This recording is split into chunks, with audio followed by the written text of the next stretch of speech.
Well, hello everybody, and thank you for once again joining me on my gardening adventures. Today we're doing something a little silly and, on the surface level, a little bit pointless, but that's kind of what my channel is all about. I am getting ready to do some renovations to make winter easier, and as one of the steps in that, I have to move a 8-year-old red currant bush that has spent 5 to 6 years in its current location because it's exactly in the way for fixing the porch.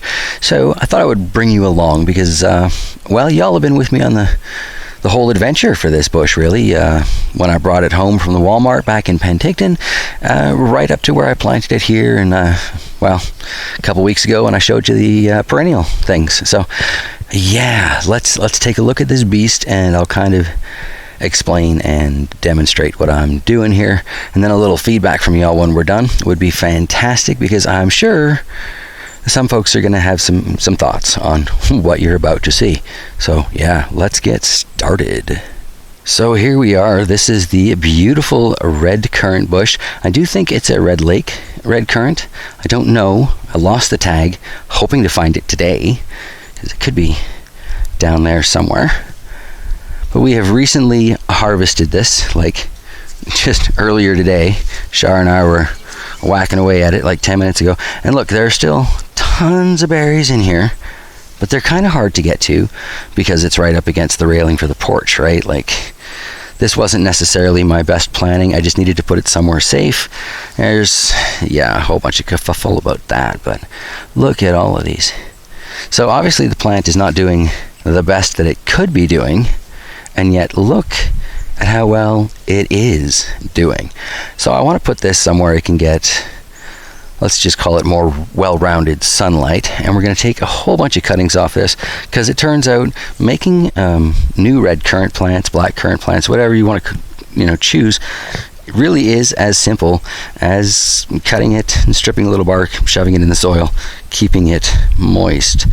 So yes, this is about to turn into dozens of plants and get relocated into, it's 2/3 of a 55-gallon drum, so let's call it 30 gallons of a planter. I do have some holes in the bottom of here.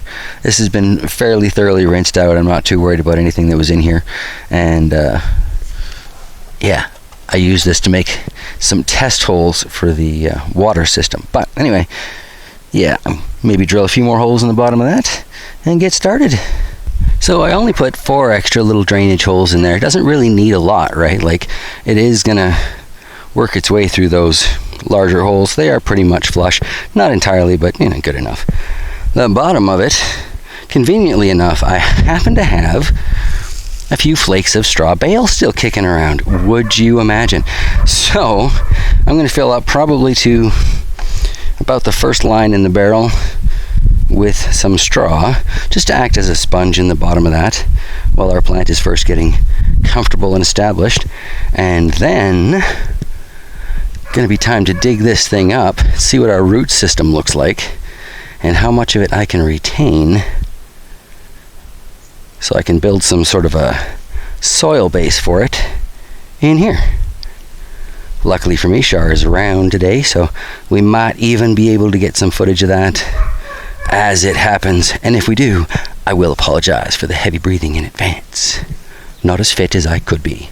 Anyway, yes, dump in some straw, find me a shovel.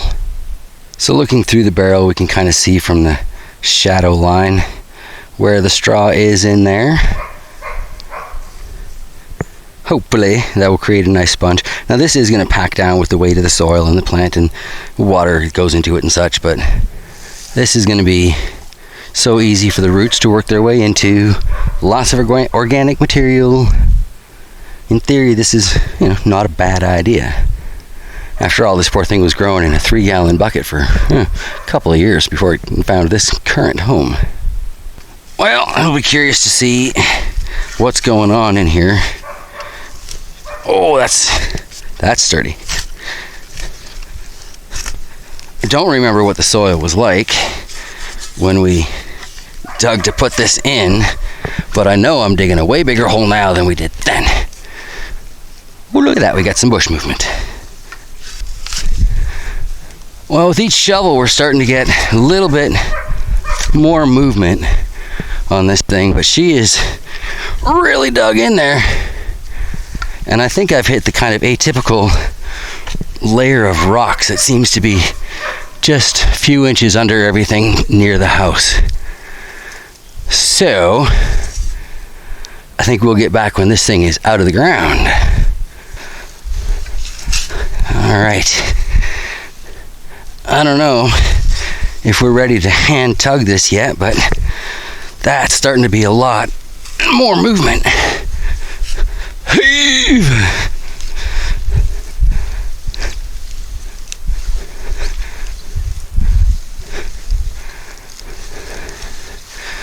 All right, I think it's gloves time.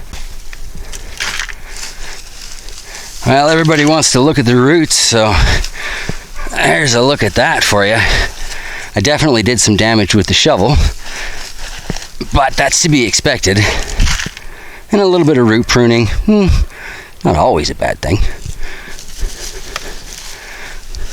But she is dug in. Oh, look at that. Like a tick, they say. And since I've been in Manitoba, I've gotten to know what that means. All right, I'm gonna try and put some brute force on this baby. See if we can peel it up. Oh look, the decorative shears. Another squirrel! Oh yeah, come on baby. Come out for Papa Bear. Is that the... Yay! I think that's the plant label at the bottom too.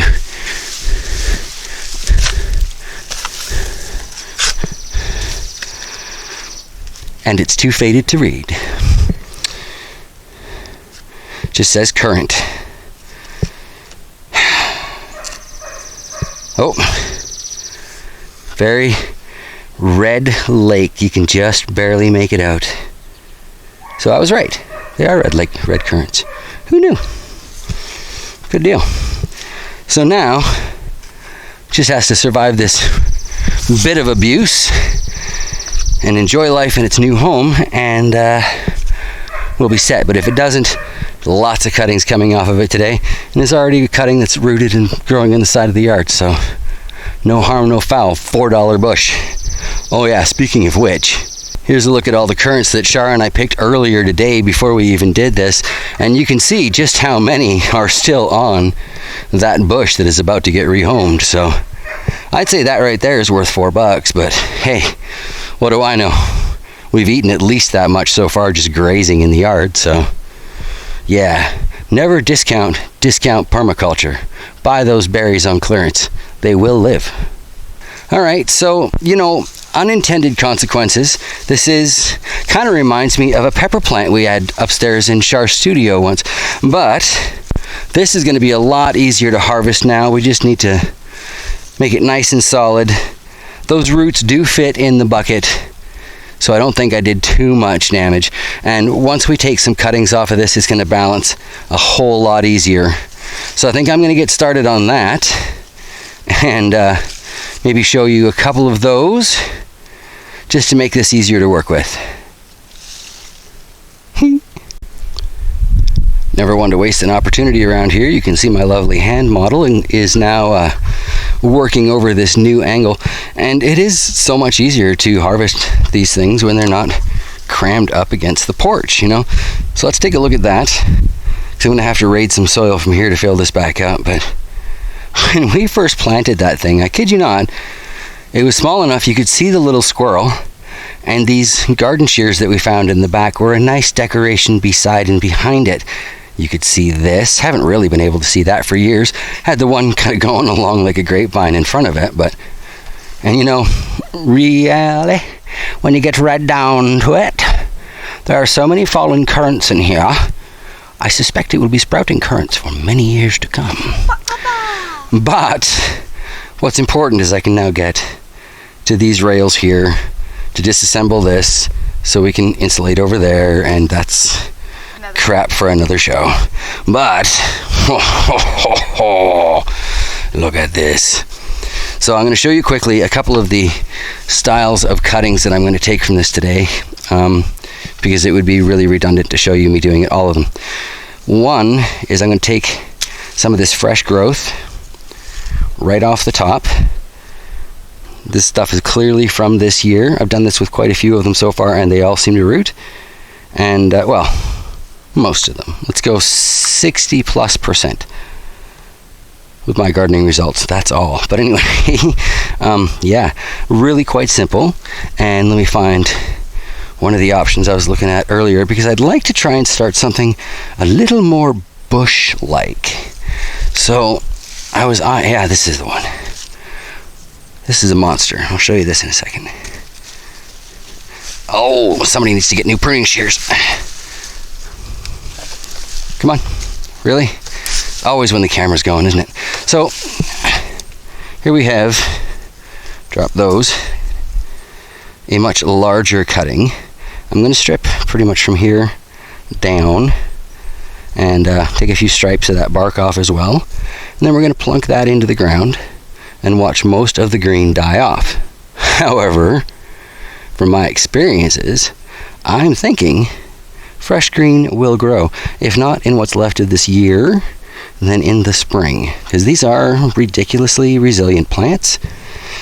And yeah, I have made several new ones just by clipping and stuffing. It's fantastic. So yeah, I have much pruning to do in the name of propagation. And look at her run away. She's so quick. Holy, look at this. A little bit of topping up on the bucket there. Yeah, if you don't know about the world of flavor in currants, you really should look into it. Black currants are delicious, red currants are delicious, and they're so easy to grow. It's like the spider plant of the permaculture world. All right, folks, and here you have more or less the completed project. I still have a fair bit of trimming to do just to party things up a little bit, but I'll show you in a second. I've already taken quite a few cuttings from this, and hopefully that will help. Look how bare it is on this side, though. This is the side that was up against the porch railing. I'm really hoping having it out in something where I can like turn it even, you know, like my old pepper garden, right? Move it into the sunny spots.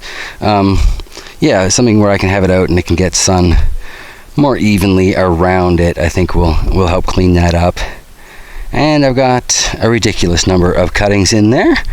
I honestly don't expect all of them to live, but if I get that 60%, I'm probably got another 10 to 15. I did seriously lose track of how many cuttings I put in there, and then there's another 6 cuttings that just went into the front yard as well. So red currants everywhere. Money well spent if you're interested in a plant that is good and sturdy, nice and stubborn, nice and productive, easy to clip and clone. Yeah, permaculture gardener's delight. Whole currant family, really. Here we've got a dozen cuttings from the most fabulous tasting black currant I ever have enjoyed. I have to laugh about that a little bit because we just spent $20 on a black currant, you know, this year, and these ones were free. But, you know, that's the way it goes with gardening. So now we have 2 varieties of black currants. And, yeah, nothing wrong with that. 2 blacks, 1 red. Yum, yum, yum. Now, if I could just find another variety of gooseberry, I will be laughing. All of these gooseberry plants come from one little old plant over here. And you can see there's a chunk of barrel here, too. So this is the other one I'm planning on putting back in a mobile permaculture situation. And ooh, I have treats to bribe the little woman with. Look at that. Fat and juicy. Nice. I love it when nature saves us a few of the berries too. It's really nice of the wildlife to share with us, considering we took the time to plant these. Well, folks, the fog from those forest fires is rolling in, which means video quality is about to go dramatically downhill. So I think I'm going to wrap it up and go bribe my woman with this delightful, fresh, ripe gooseberry. But thank you all for joining me in my gardening adventures. It is such a pleasure to be able to share my experiences with you. And it's been quite educational. enjoying your feedback. So much love, everybody. I hope you've enjoyed this look at putting an 8-year-old red currant back into a portable gardening situation, and I guess I'll see you next time.